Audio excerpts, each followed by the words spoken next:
welcome to season 4, episode 2 of If You Condone This Shit, They're Gonna Own Your Shit. And no truer words have been ever spoken than those.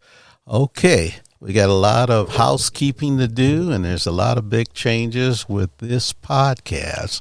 I said in the last podcast that we lost Kenny, and I want to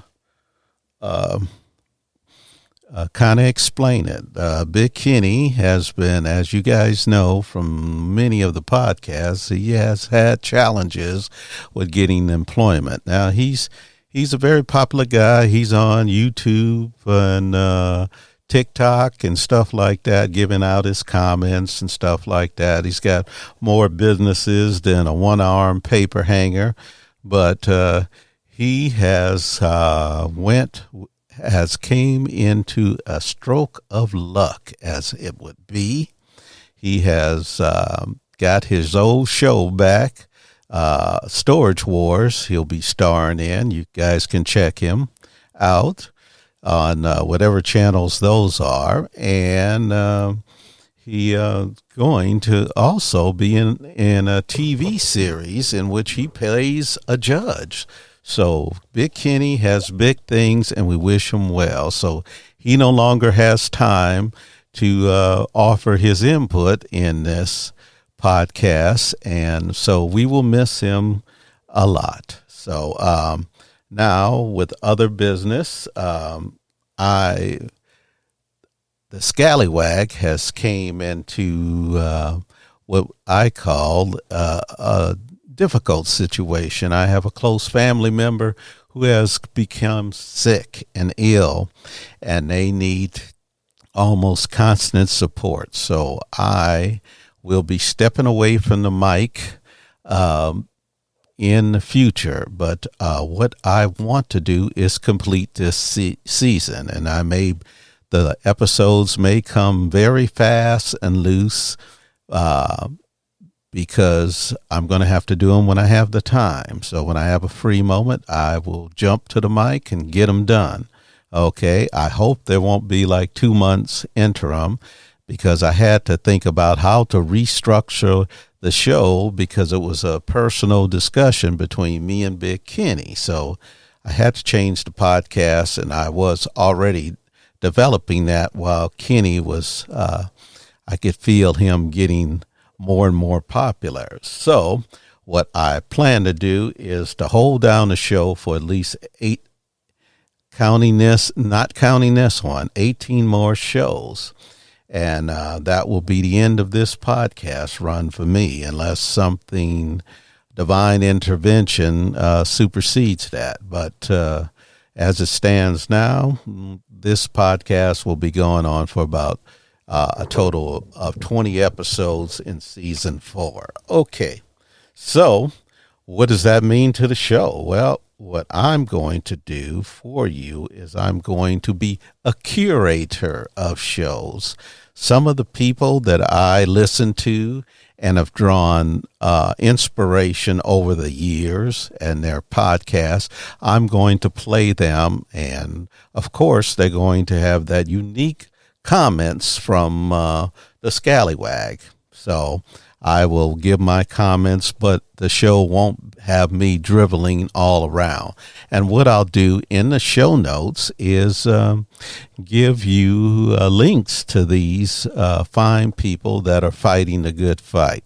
Now, we all can't be on the front line of every fight, and I have to come to the conclusion that, family comes first. But I'm not going to leave my listeners standing there staggering in the breeze. I'm going to give them the ability to look at these very fine podcasters, Substack writers, and get you to look at them and maybe throw them a little dough, or at least take a listen to their product, because I think they are all profound individuals. Some of them are humorous, some of them are serious, but they all have a great deal of experience to share with you. So what I without further ado, I say let's get to this. So let's see what's our first podcast candidate. Or this is going to be by John Pavlovich. He has his Substack is called The Beautiful Mess, and he has written on February the 28th at 1:36 p.m. It'll be in the show notes. He has written an apology letter to President Zelenskyy. So here we go.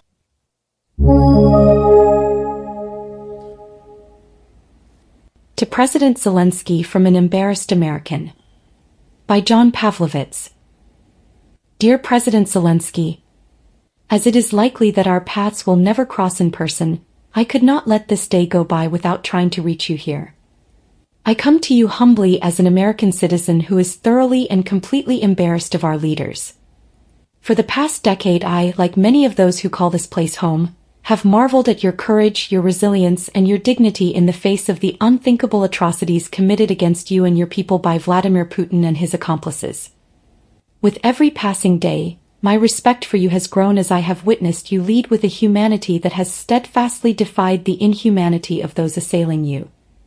In the face of a sustained, violent, raw-throated hatred, you've never responded in kind. Throughout the vicious and incessant attacks on both your nation and your character, you have never compromised yourself, never allowed yourself to be defined by the bigotry of your assailants, and you never disrespected them or let them win by becoming as monstrous as them. I hope you realize that I and tens of millions of Americans stand with you and the Ukrainian people, and firmly against Donald Trump, J.D. Vance, and the Republican Party. We are ashamed of their disrespect, their lack of empathy, and their partnership with your oppressors. We are mortified at their endorsement of and collaboration with this attempted genocide. Though our voices will never be as loud or impactful as theirs are, we needed you to know how much we abhor that you are having to endure this terrible ugliness in the name of our nation, and that their voices do not represent us. President Zelenskyy, the vast majority of this Americans are fully sickened to our core by the violence visited upon you every day. In the small spaces of our lives we are moving in solidarity with you, displaying your flag, publicly advocating for you and your people, and pushing back against the hatred here that you are on the receiving end of.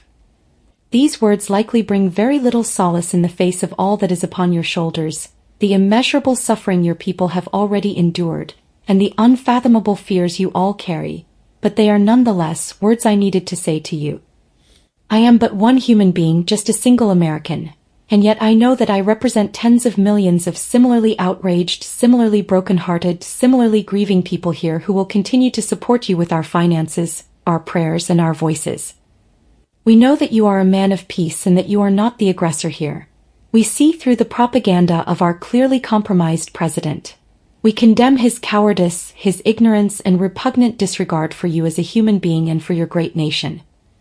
We believe that the people of Ukraine deserve sovereignty, safety, and to live freely, and we are so very sorry that our own leadership is making this all less possible for you, that America has become an adversary instead of an ally. May you be protected, may your nation endure, may our nation transcend our leaders, and may we all arrive on the other side of these incredibly dark days in the dawn of a world that will be more compassionate and beautiful than this one. With regret and grief over our leaders and in gratitude for you, an embarrassed American. Please sign and share this piece through moveon.org. The Beautiful Mess by John Pavlovitz is a reader-supported publication. To receive new posts and support my work, consider becoming a free or paid subscriber.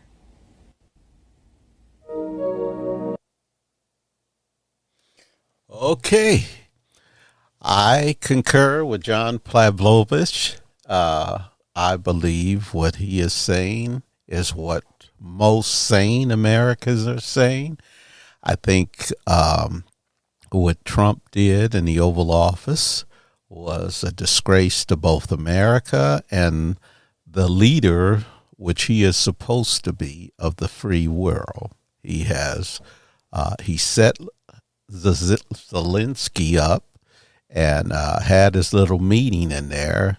He's been a pro Putin supporter for many years, and he talked as if that Putin was supporting him in this Russia thing like they were best friends. What Zelenskyy was trying to say to him at that meeting was, you have an ocean between you, and maybe not today. You know, this is my what I would call my editorializing of the meeting, but he tried to tell him that right now you're protected by an ocean, but you may feel the consequences of what's happening to me. And I think that is so prescient that it's unbelievable. We're at this the same thing as Munich in 1933 or 1934 when the guy got off the plane with the umbrella and said that they were going to give up country to Adolf Hitler and then there'll be peace, and then Hitler just kept going. And that's, my dear friends, is what history will teach you, that's going to be what's going on. And I truly can't imagine someone telling a person whose children has been stolen, his country has been attacked without unprovoked attack. He's lied about the man, said that he was the aggressor in this, caused this war. Why? Because of his existence, because he had a free country. I keep going back to this, that these guys had an agreement with Ukraine in the 90s, stating that if they gave up their nuclear weapon, they would protect their sovereignty.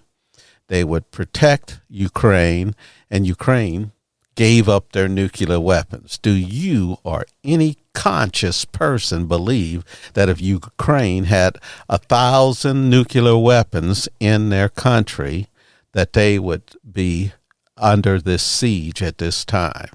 Putin wouldn't even have stepped to them if they would have kept their weapons, because they chose peace.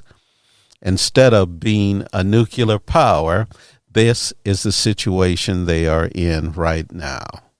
It's very unfair. It's unconscionable. And I've never felt so disgraced by an American president as I felt on that day at that time. In fact, I was listening to it, and I was listening to it over the radio, and I thought it was a parody. I thought somebody was making shit up, but it wasn't. So anyway, we'll move on to the next. I've given you my editorialization, and we'll move on to the next person. Okay, this one's from the Bulwark, and it is by John Avalon, and it says, should you give a damn about the national debt? And he is Maya MacGuineas. Hey all, I'm John Avalon, and welcome to How to Fix It. This is the podcast where we try to talk about solutions to the problems we face, not simply fixating on our problems, as significant as they may be.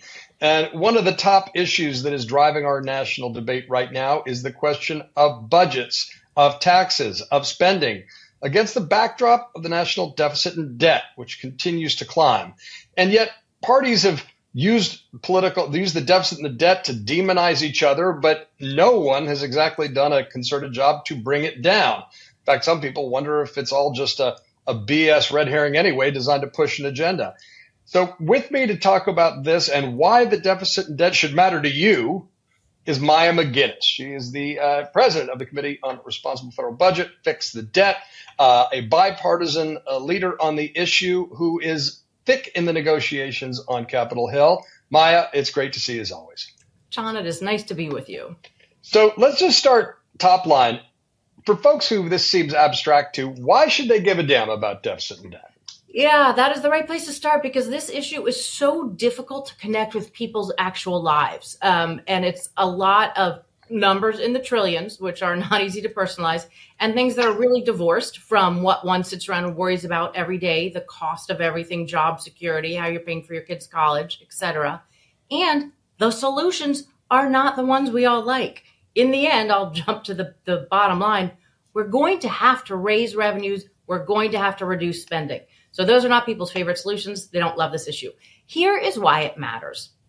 First, having a debt that is too high, and our debt is near the record level that it's ever been as a share of the overall economy. The last time the debt to GDP was basically this high was right after World War II. Now we're about to break that record, and that's without a world war. But it has profound effects on your economy when your debt's too high because it slows economic growth. That means it slows our standard of living, our wages, job creation, all of the things that make the economy strong. The reason it does that is it crowds out private investment. It pushes up interest rates, and that's one that people actually feel the effect of. It makes your mortgages more expensive. It makes your car loans, your credit cards, all those more expensive. And when you borrow too much, it pushes up inflation. Inflation was kicked off last time around because we had excessive spending, and then that was followed up by energy shocks and supply chain problems during COVID. So it has a negative economic effect, but it also means when there's emergencies and we do need to borrow, COVID, recessions, natural disasters, you're less able to borrow if you're borrowing when the economy's strong. It kind of ties your hands when you should be borrowing. It means that your interest payments in your budget push out all the things you care about. I don't care whether you love tax cuts or you love government spending.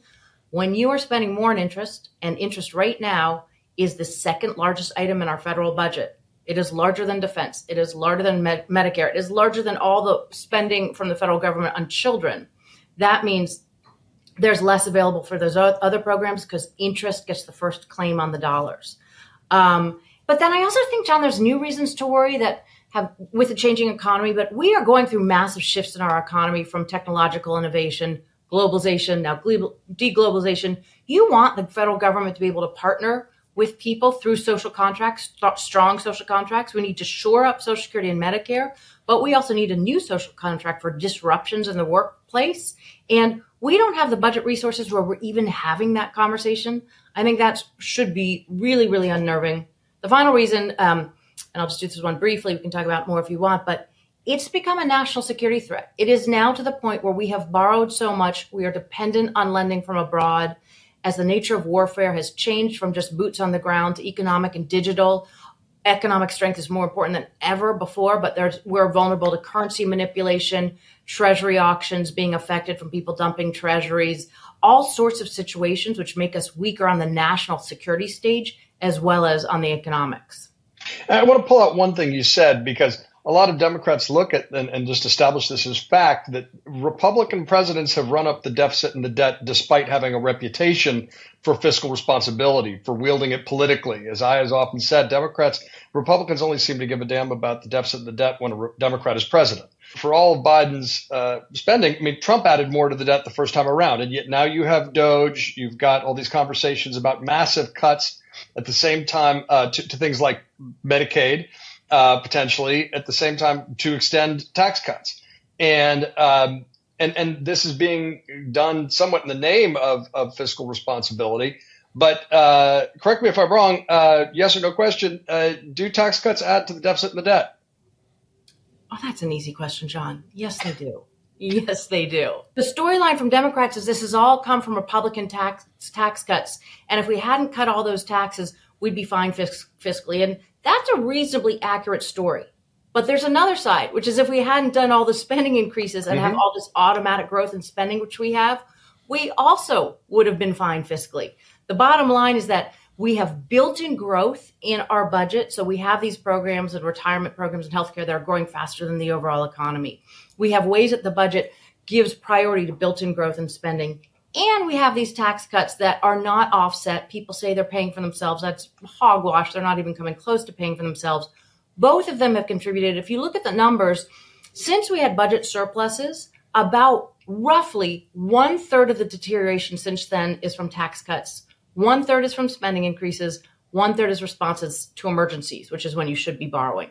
Mhm. Or if you look at it another way, which is just spending and revenues as a share of GDP, because of the built-in growth, about 2/3 of it comes from growth in spending and 1/3 in loss of revenue. So if we fixed any of those, we'd be in much better situation fiscally. If we fixed both of them, a sum of both, which is how we should fix this, we could be fine. But there is plenty of blame to go all around. And a lot of times when the tax cuts get passed that we think you shouldn't have passed in the first place, then when they're being extended, Democrats jump on board and they want to support those extensions. And a lot of those spending increases that we couldn't have afforded given the fiscal situation, when they talk about repealing them right now, like Obamacare or Inflation Reduction Act, Republicans don't want to do that either because everybody likes tax cuts and everybody likes spending increases. And that's why this issue is so hard. And we started to see a codification of the idea, and Mitch McConnell was part of this as well, saying that we don't have a tax problem, we have a spending problem, but they never deal with the spending. So, the idea of dealing with both sides of the ledger is no longer synonymous with fiscal responsibility, even though that seems that it is used as a core tribute for Republicans. But for Democrats who feel, we had a surplus under Bill Clinton, that was squandered in the form of tax cuts and then a national crisis. By the Bush administration first time around. They say, well, why do we always have to clean up the mess Republicans leave us? Why should we care? And it seems to me the answer is that you directly addressed. Increased debt means you're spending more, you're squeezing out more discretionary spending. You can't spend money to help the neediest, to rebuild the middle, to lift up, to shrink the massive growing gaps between rich and poor. And so that's a pretty concrete reason for Democrats to give a damn, because the discretionary spending that exists gets eaten by your highest interest rates, right? My comment on this is that I think people worry about the debt too much. The country has had tremendous debt over the lifespan of the country.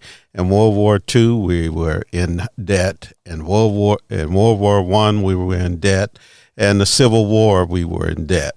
And we have been able to work ourselves out of that debt. Debt is just, to me, it may not be the same to you. Worrying about debt is the same thing as people talking about the efficiency of government. Government is not a business. Government is a service.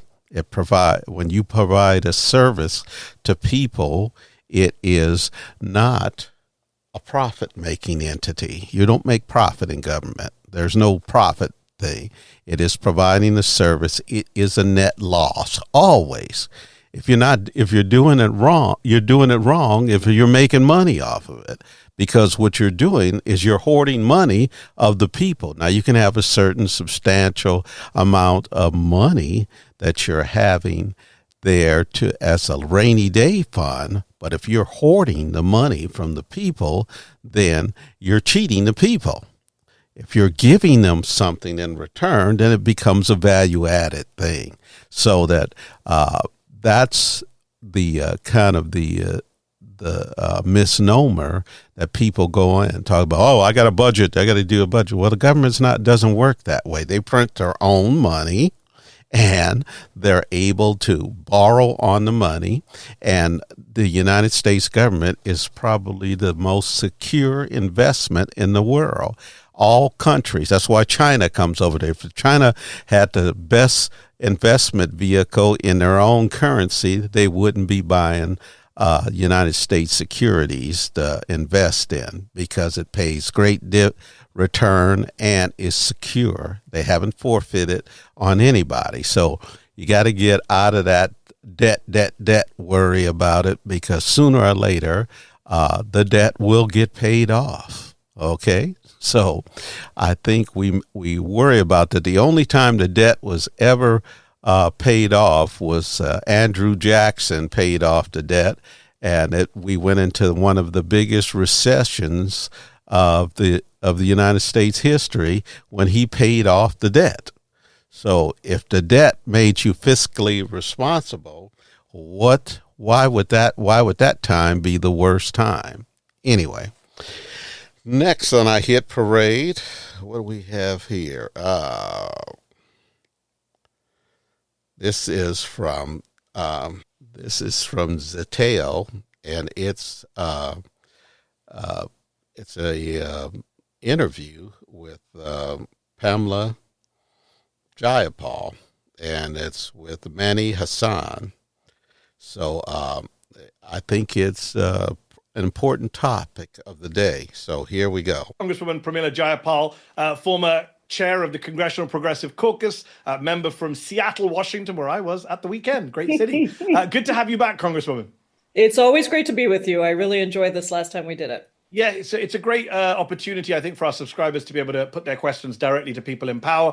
Already 100 people have joined the call. That'll keep going up. Appreciate all of you Zateo paid subscribers for being here from around the world. I'm going to ask some questions first, and then I'll bring you guys in. Remember to put your questions in the Q&A, not in the chat, in the Q&A. We already have one from Scott. We'll come back to that. It's a good question, actually. Congresswoman, let me just kick off with a very straightforward question. Are Democrats doing enough to stop the ridiculous autocratic takeover of our government, our federal government, our departments by an unelected, unvetted billionaire?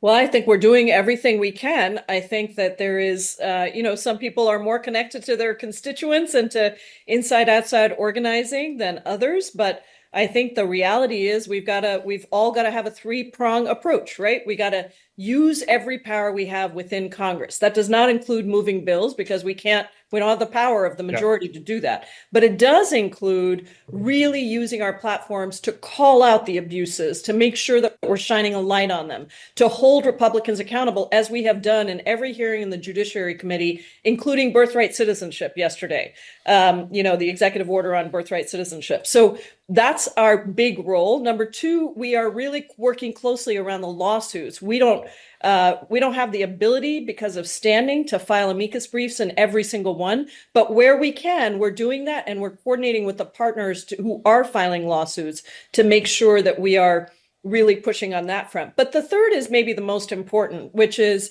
what I call inside-outside organizing. This is the coordinated strategy and tactics to make sure we turn out the public, including us, but our constituents, across the country, and to plan some strategic coordinated actions, whether it's general strikes, whether it's nonviolent resistance, getting people trained. That's a lot of what we are trying to do on the campaign side, is making sure that we are preparing for the moments when we can have a giant coordinated movement to protest the overtaking of our Constitution and the destruction of our government, the destruction of our democracy, and the stealing of authoritarian power by a dictator. Which is what's happening. It's a real existential moment. And rightly or wrongly, there are many people in the country who think Democrats are not doing enough. You're a member of Congress. You know better than me. Your phone, I'm sure, has been ringing and ringing. I'm sure people have been calling into your office to say, do more, take a stand. And obviously, you individually can do what you can do, but you are part of a wider infrastructure. And not everyone on the Democratic side sings from the same hymn book, let's be honest. Some people like to take more action than others. Some like to speak out more than others. But you would accept, would you not? The perception is, you look at the polls, the Democratic Party's branding, rating, reputation is in the tank. You would agree that the perception is Democrats aren't doing enough. Yeah, and I think it's a lot of fear. It's a lot of, sort of people recognizing how deep the situation is and being frustrated by the fact that that we're in this situation. And I share that anger. I share that frustration. And I think that the calls I get, and I think for a lot of our Democratic colleagues, it's our constituents wanting to know, what can they do? How can they be a part of pushing back? How can they work with us? What can we do? What can they do? And so there's been a lot of information sharing, and you've seen these crazy numbers of, people participating in town halls. Yes. Even my in-person town hall had 2,500 people signed up, lines around the block. I heard. When I was in Seattle, that's what they were talking about. That's your what town everyone hall was talking about. It was a front page story of the Seattle. But you didn't get booed like the Republicans at their town hall, I assume. I did not get booed, but people are turning out. Look, the way I think about organizing, because Mehdi, I was an organizer for a couple of decades before coming into Congress. People take the first step. The easiest step is to call their Congress member and express their frustration. From there, you can help people understand what is the next step they can take. How do they call 5 friends in Republican states and Republican districts and go and ask them to go and talk to their their members of Congress. That's why these town halls in Republican districts have been very, very powerful. Because at the end of the day, if you have an authoritarian, a dictator who refuses to listen to the judiciary, who refuses to respect Article 1 powers of Congress, the only force, and you have covered this around the world, the only force that can actually stop that is the people in the streets with nonviolent resistance movements that have been very effective in other countries. But so far in this call, you've said nonviolent resistance twice. You've said people in the streets. You've said general strike. I haven't heard Hakeem Jeffries, your boss in the House, or others in the leadership say stuff like that. They recoil from that kind of direct action. In fact, Hakeem Jeffries is going on radio shows. He just went on the Stephen A. Smith show and said, I get attacked by the left all the time. They're actually getting annoyed, according to reporting from Axios, that people are calling them up and attacking them. Well, I've tried to tell a lot of my colleagues who are like, why are people targeting us? That we are elected by the people. We represent the people. It is our job to listen to the people, and it is our job to then help direct people in a coordinated strategy. I've always said that being a progressive just means you're the first to the best and most just idea, and then everyone else has to run to catch up. So is it going to be progressives that are really developing the organizing strategy and the coordinated strategy that I'm talking about? Is it going to be progressives that are first to making sure that we are actually bringing together a movement that can do what I'm talking about? Yes, it is. Will other people come along? Yes, they will. Because in this moment, it is so serious. And I think you did hear, because one of the other powerful tools we have as Democrats, and I did talk to the leader about this, and he said this yesterday during the press conference, we have to be united in refusing to give them a single vote. That is one thing we can do. Now, we don't... But you're not, right? In the Senate, certainly not. Senate Democrats have been voting for multiple... Don't confuse the Senate. One thing I realized at my town hall is people were really pissed off at the Senate. Yes. And they should be. Are you pissed off at the Senate?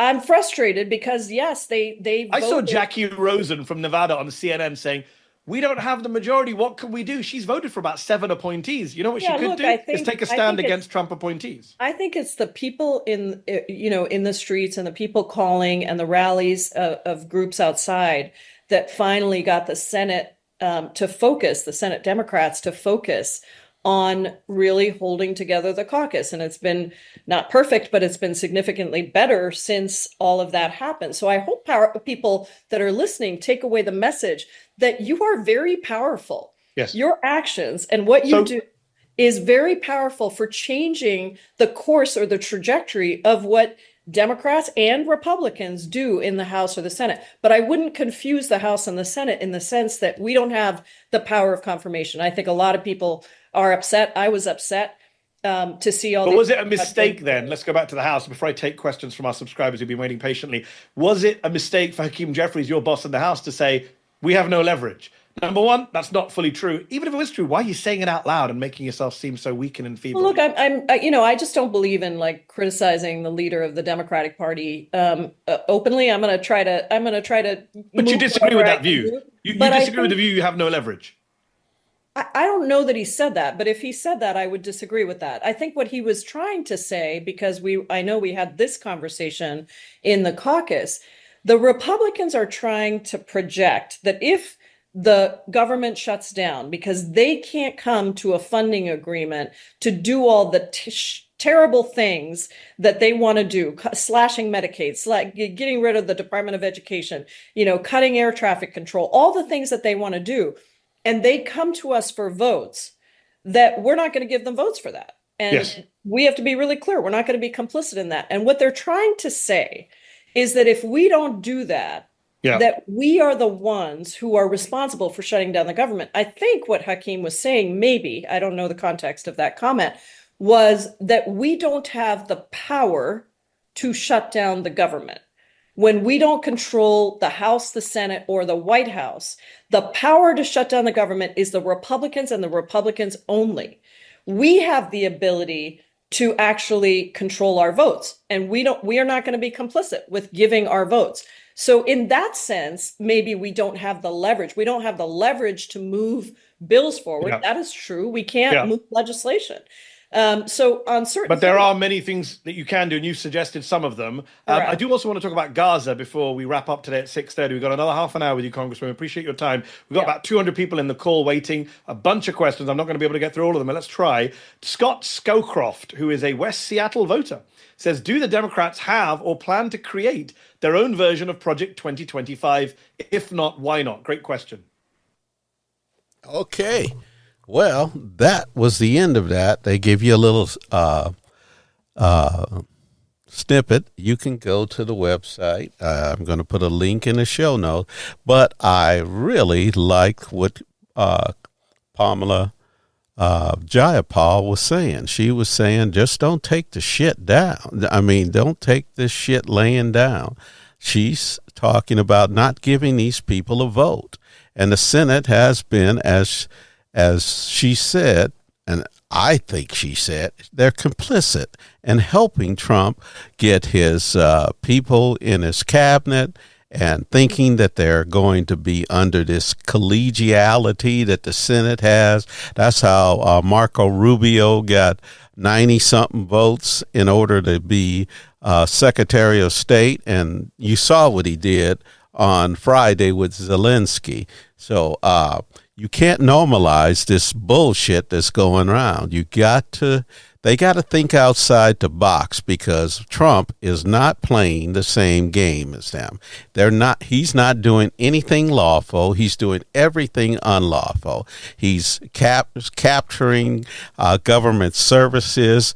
And friends, let me tell you what I think. Okay, listen to the Scalawag, because he's been right a lot of times. So let me understand. I think Donald Trump hates America and has been angry with America because they prosecuted him and held him to accountability. And he wants to dismantle our country. He wants to destroy the infrastructure. Why? What other way could you think? If I wanted to destroy this country, what would I do? I'd start taking apart the departments. If I wanted to destroy the country, I'd get a military guy in there with no experience, some major, that go in there and talk about war fighters and all this other bullshit, DEI, and start changing the government. Start getting complicit or people who are not going to resist his orders. Then I would remove the adjutant generals from the military that tell the officers, the line officers, what is lawful and what is not. So now all you're listening to is your higher up officers, and they've changed them. So they're going in there attacking the military. They've attacked the CIA, which is your protection against foreign spies and stuff like that.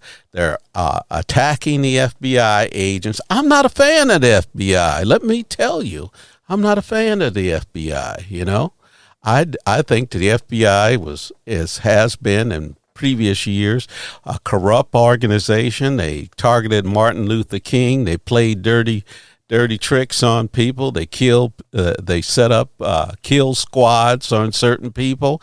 But here's the thing.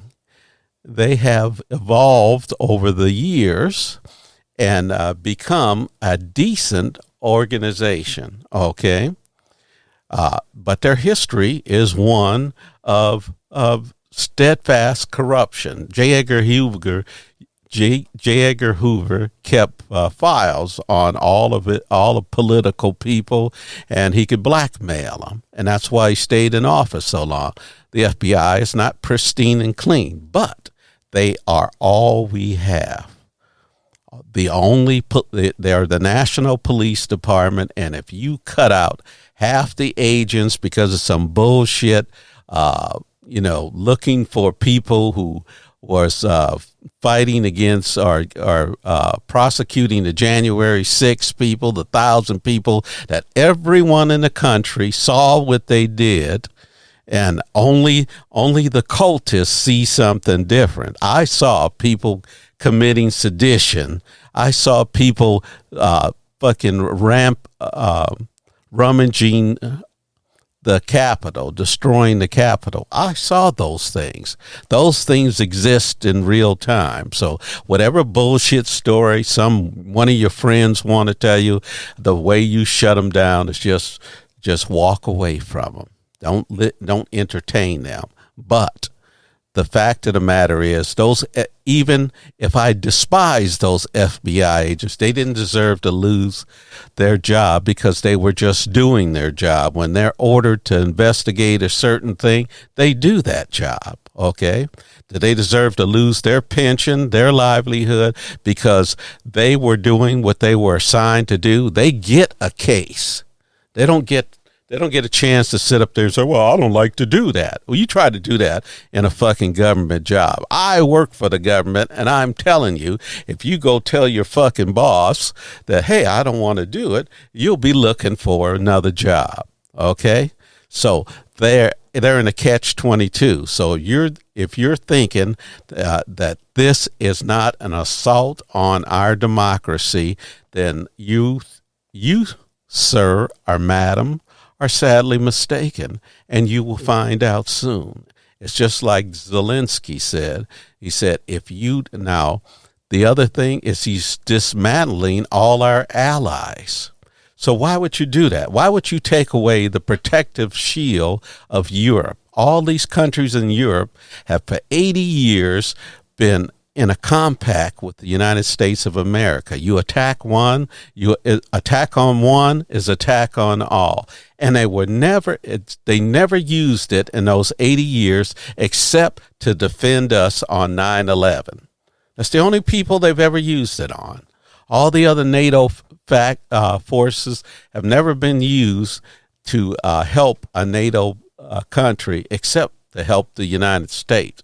So you're going to shit on all of this great military force that outnumbers any other military force in the world.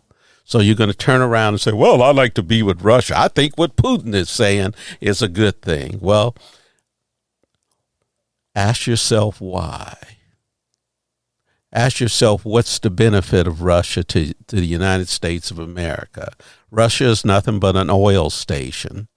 It is not a country you can trust. It is not. Vladimir Putin cannot be trusted and has proven his distrust. And that's what Zelenskyy was trying to tell Trump on Friday. He was trying to tell him, hey, they won't honor their deals. Okay, so there you go. And Trump is all in with this guy.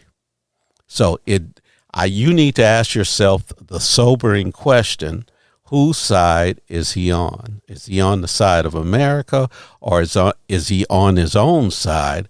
But I can guarantee you that the answer will come up in a negative instance. So anyway, we will find out when Trump has his little speech on the next few days. You'll find out more. So here's another comment. For some reason, these Substacks don't come in as fast. If Trump supporters turn on him, it won't be empathy, it will be selfishness. Hi, I'm John Pavlovitz, and welcome to The Beautiful Mess. I was on Zoom earlier this week with some of my Substack subscribers.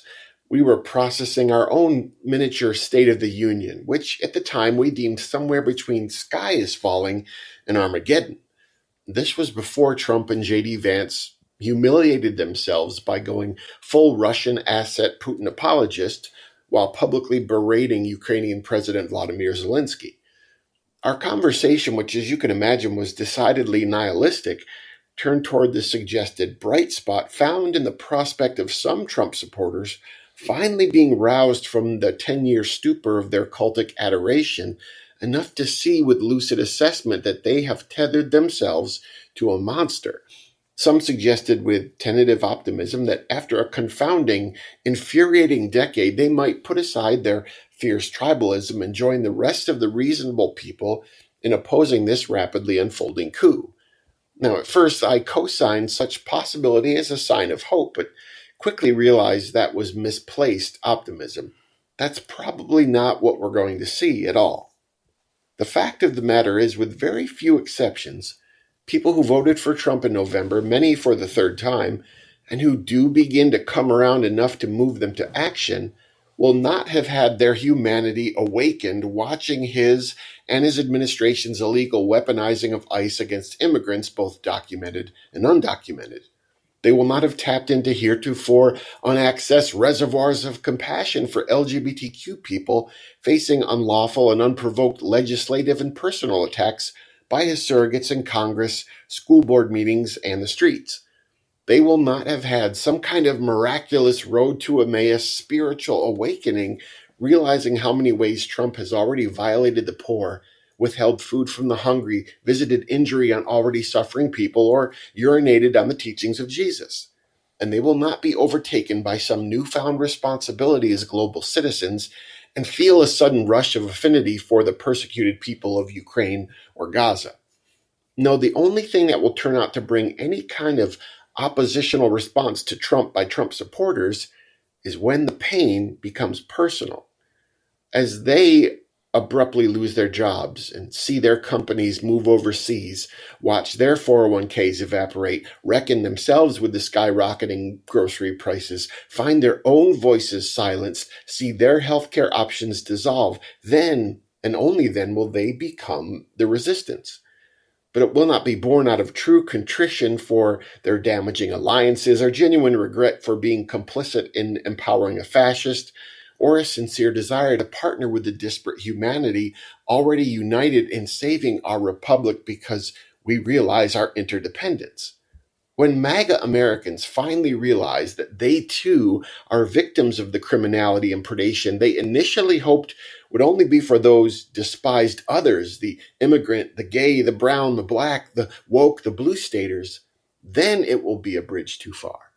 When their feet are put to the fire they dreamed for so many others, suddenly immorality and overreach will be objectionable. The moment they are jarred awake by the sobering truth that their whiteness and their party affiliation and their church attendance and their red hats won't save them from this disaster that they have helped create, then and only then will they care in the slightest bit. I'd like to be wrong, but I don't believe I will be. And though it will be a small consolation to see a larger swath of this nation find out that this president's sociopathy will spare no one, it would have been nice if they'd been internally transformed by love for their fellow human beings instead of just for themselves. See, the real victory would have been if they'd been moved by self-examination and not just self-preservation. I could have celebrated empathy, but I can't celebrate selfishness.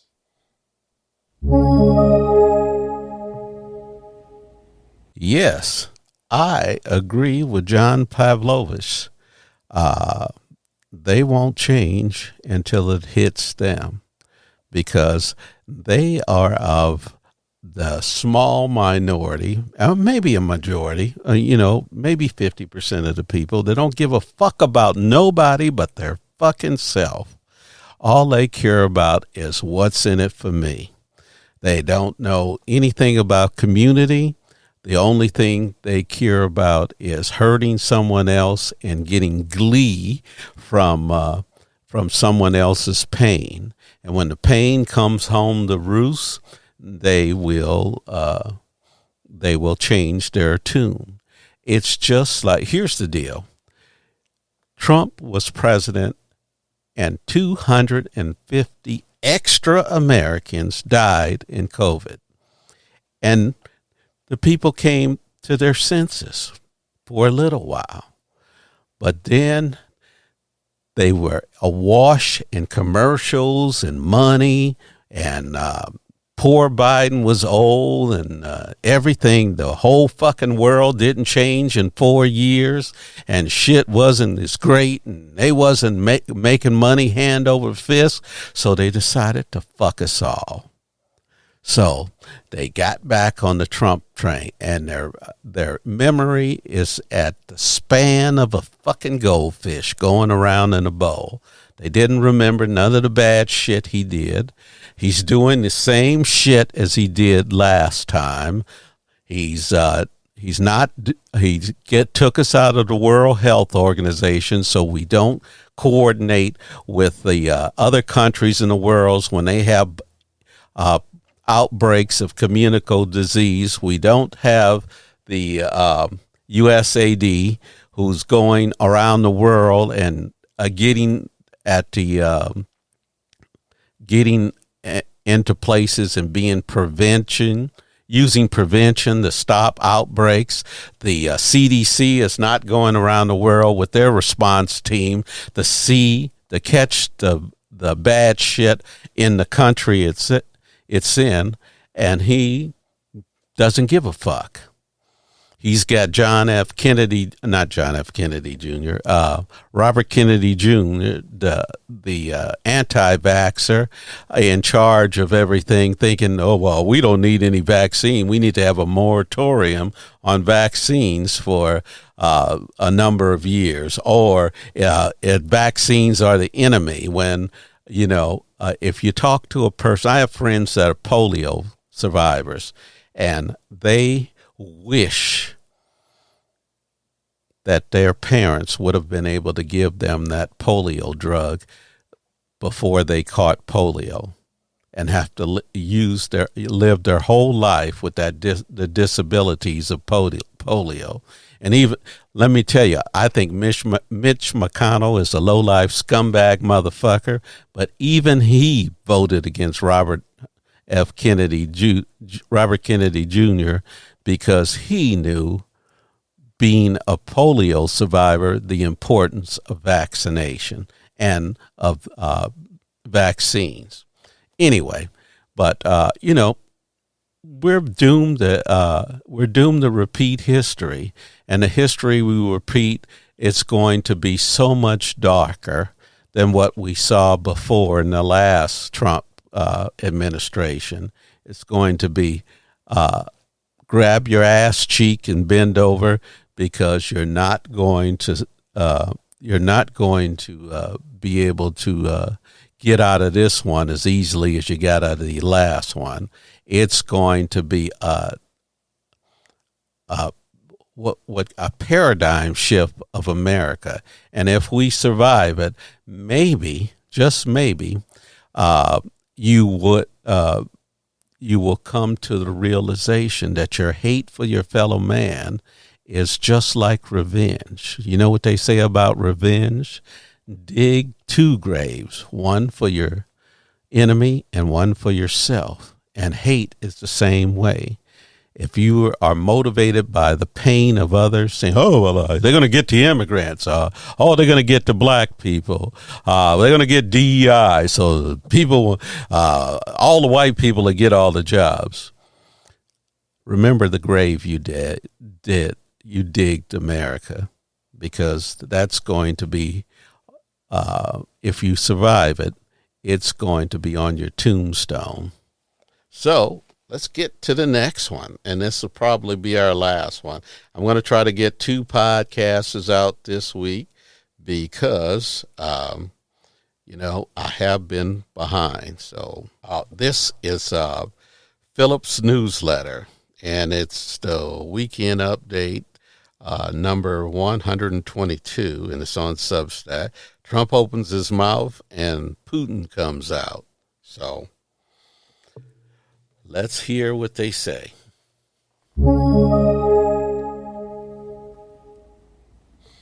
Weekend update number 122.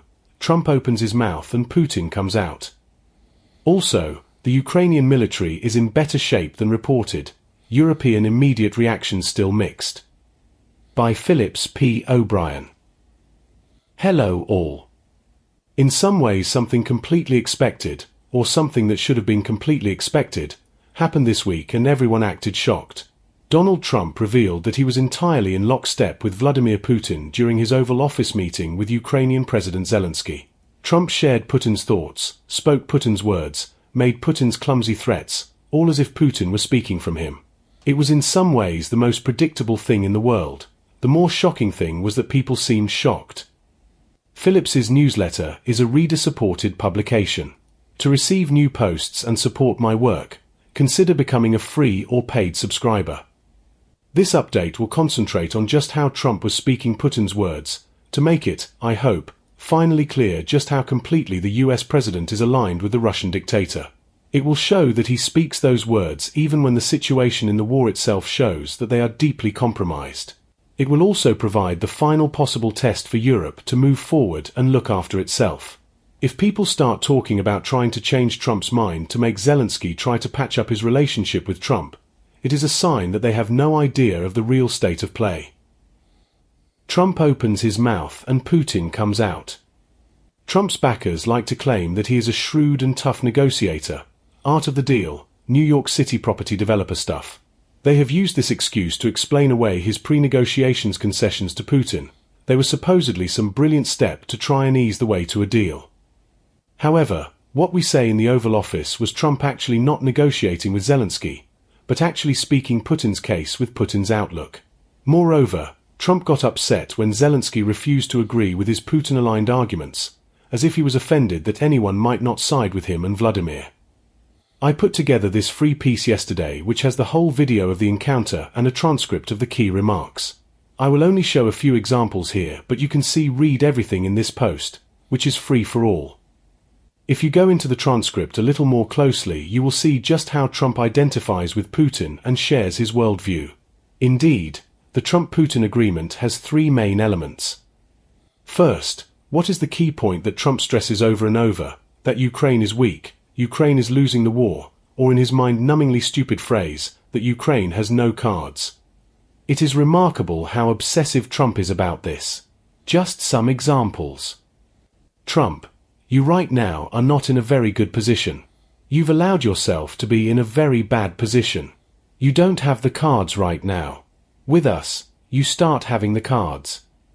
Trump, your country is in big trouble. No, you've done a lot of talking. Your country is in big trouble. Trump, you're not winning this. Trump, you're buried there. Your people are dying. You're running low on soldiers.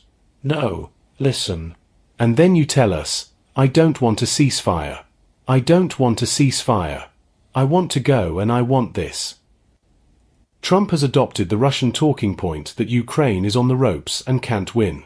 Now, admittedly, that has been a huge part of the Western reporting over the past year, shamefully, as I tried to say in this piece released last week. However, that narrative is finally being challenged. Russian advances have slowed markedly, their casualties are enormous, and the Ukrainian military seems to be making some better choices on how to fight attritional warfare against the less efficient Russian military. However, if Trump is being fed that information, and it's hard to say because he pays little attention to the details of the job, he has chosen to ignore it in favor of the Putin-inspired narrative of Ukraine being on the ropes. Second, US support for Ukraine is beneficence for which Ukraine should prostrate itself in thanks. Now the Biden administration did, revoltingly, say a few times that Ukraine should show more gratitude for the aid that the US has bestowed to it. However, Trump and Vance took this to the pathological level in the White House. The comments about this were incessant. Trump, speaking over Zelenskyy, you haven't been alone. We gave you military equipment. Your men are brave, but they had our military. If you didn't have our military equipment, this war would have been over in 2 weeks. Trump, you're not acting at all thankful. And that's not a nice thing. I'll be honest, that's not a nice thing. And Vance actually combined the false Ukraine is losing narrative with the call for more obeisance from Zelenskyy. Vance, Mr. President, with respect, I think it's disrespectful for you to come to the Oval Office and try to litigate this in front of the American media. Right now, you guys are going around and forcing conscripts to the front lines because you have manpower problems. You should be thanking the President. Vance, just say thank you. So basically these kinds of demands feed two Russian talking points. The first is that Ukraine is not strong enough to survive without US aid. The second is that Ukraine has basically been a proxy for the West in its war. It's also a key element in the Putin attempt to drive a wedge between MAGA and Ukraine. They want Ukraine to be seen as some aid scrounger that is sucking up US money and being ungrateful. This is a regular Trump talking point straight from Moscow. It ignores the points that the vast percentage of US aid is spent in the US helping the US military. Third, Putin is the reasonable person in the negotiations who wants a deal. It's the Ukrainians who are obstructionist. This is a regular talking point. It happened during the exchange with Zelenskyy in other parts of the press conference. See these excerpts. Trump, responding to a reporter, "You see the hatred he's got for Putin.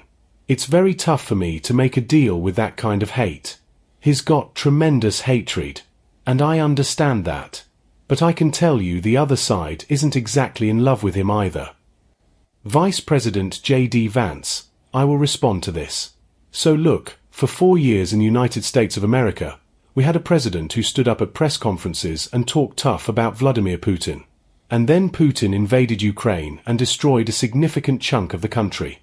The path to peace and the path to prosperity is maybe engaging in diplomacy."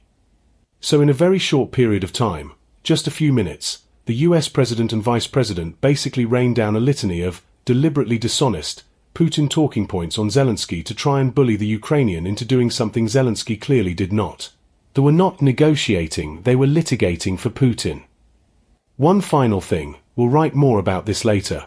This disagreement was not about the minerals deal, nor was it some accident. It was concocted by the Trump administration to try and show up Zelenskyy, who Trump has been trying hard to get rid of for a while, and the Ukrainian president refused. That it was far more than the mineral deal was admitted by Trump in the quote where he shows anger that Zelenskyy was not agreeing to the ceasefire terms. It's this one, sorry for the repetition. Trump, you're buried there. Your people are dying. You're running low on soldiers. No, listen. And then you tell us, I don't want a ceasefire. I don't want a ceasefire. I want to go and I want this. And there we have it. The US government, which was always going to align with Putin once Trump became president, has shown exactly where it stands. It is basically an institution for regurgitating Putin's talking points.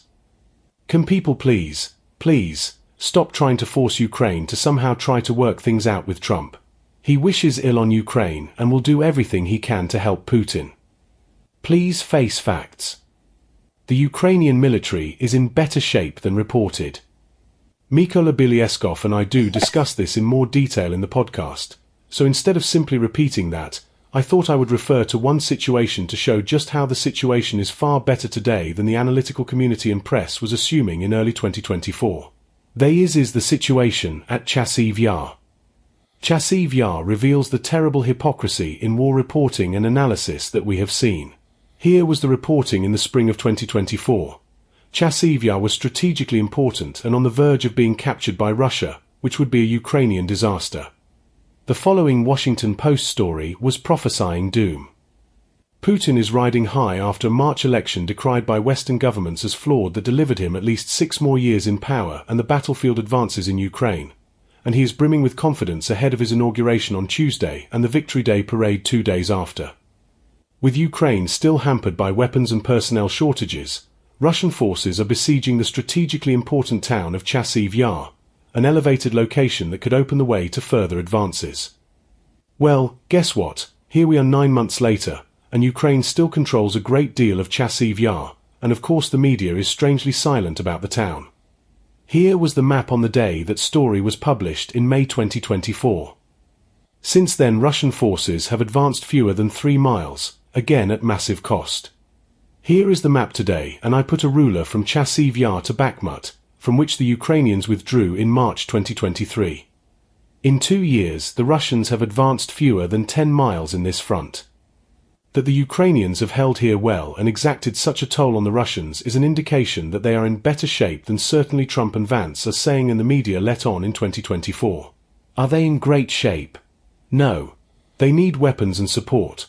But the Ukrainians are holding well for now, and it's the Russians who are suffering casualties at a rate that is damaging their operations. Ukraine can win the war. As always, the question is whether we want it to.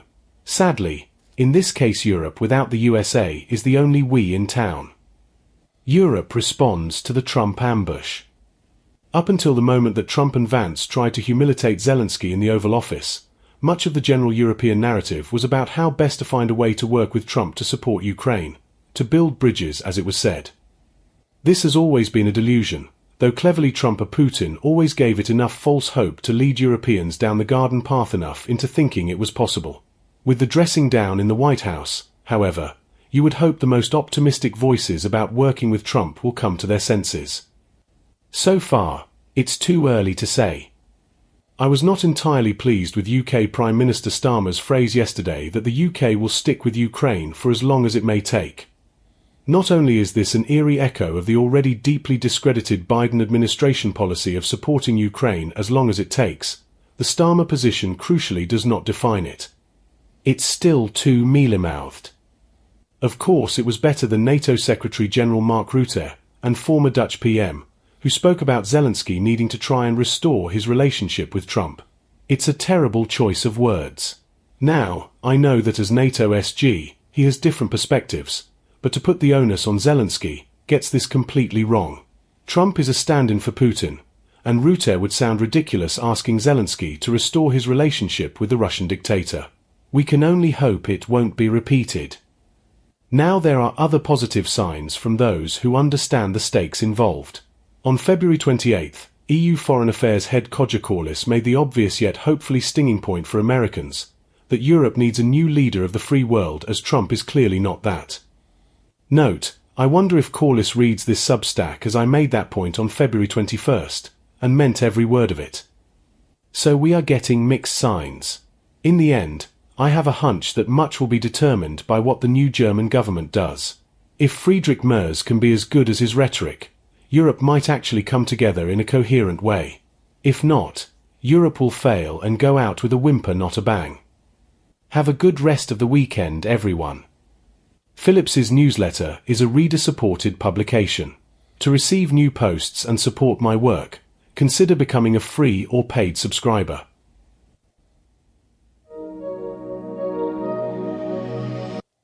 Okay, I couldn't agree with this guy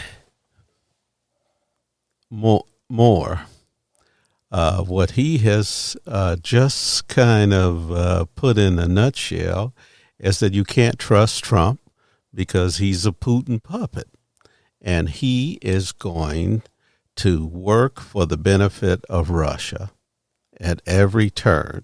He's not going to work for the benefit of Zelenskyy.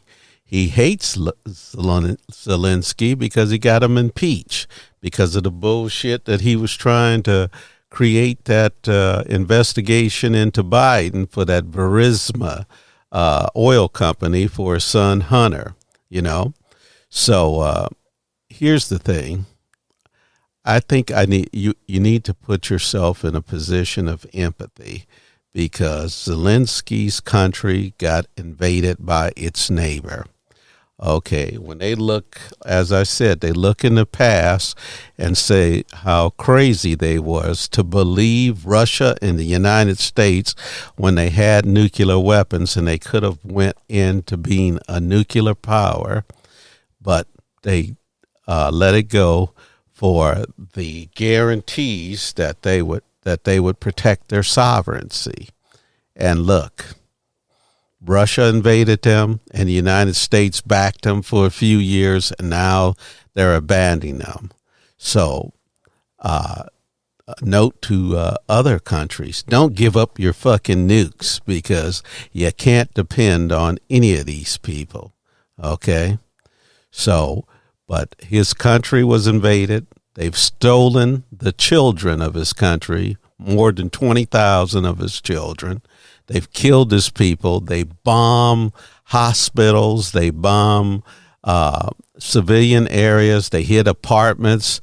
They've tortured and killed their people. And you think that that Zelenskyy should not hold a grudge? Well, I think I'd hold a grudge with those motherfuckers. You know, if you ran into my country and killed my people and dropped bombs on my civilians, fuck him, is what I would say, you know. And That's what Zelenskyy should have said right there. He said, I'm not going to, talk about hold a grudge. The grudge is justified. That's just like people want you to, if someone kills a member of your family, they want you to come to terms with it and forgive them. Fuck that shit. Don't forgive somebody who's done something wrong with you, because I'll bet you the people that are telling you that shit won't do the same. So anyway, that's going to conclude this podcast. And what we are going to do is, because Gaza is working under a fragile ceasefire, but with Trump's interaction, I don't give too much hope. So I'm going to use Kenny's song once more to take us out. And you guys wait for the next one, which will be season 4, episode 3. So here we go.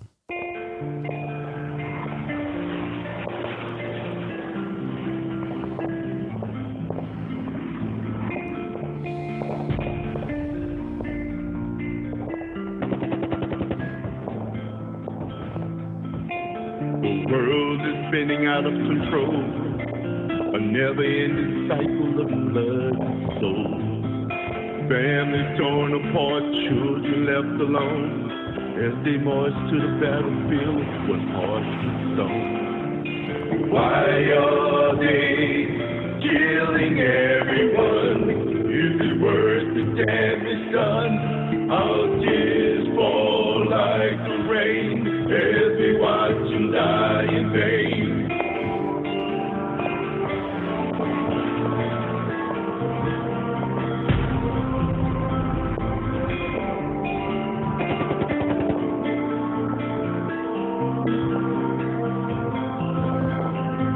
Bombs exploding, bullets flying all around us. There's no denying the horror of war. The price we pay for our leaders, greed, day after day. Why are they killing everyone? Is it worth the damage done? Our tears fall like the rain as we watch them die in vain.